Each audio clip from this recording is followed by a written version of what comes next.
సంగారెడ్డి జిల్లా జహీరాబాద్ సమీపంలోని national investment and manufacturing జోన్లో బిజినెస్ ఊపందుకోవడం, పలు కంపెనీలు యూనిట్లను ఏర్పాటు చేయడానికి రాష్ట్ర ప్రభుత్వంతో ఒప్పందాలు చేసుకోవడంతో నిమ్స్ ప్రాంతంలో మౌలిక వస్తుల కల్పనపై ప్రత్యేక శ్రద్ధ పెట్టింది రాష్ట్ర ప్రభుత్వం. నిమ్స్ ప్రాంతం శరవేగంగా అభివృద్ధి కావడానికి అవసరమైన చర్యలు తీసుకుంటోంది.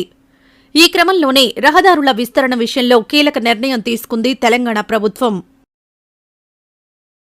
నిమ్స్లో ఇప్పటికే 3 పరిశ్రమలు, 1 Triton electric vehicles, VEM technologies లిమిటెడ్తో పాటు British EV tech startup One Moto తమ యూనిట్లను స్థాపించడానికి రాష్ట్ర ప్రభుత్వంతో అవగాహన ఒప్పందాలపై సంతకం చేశాయి.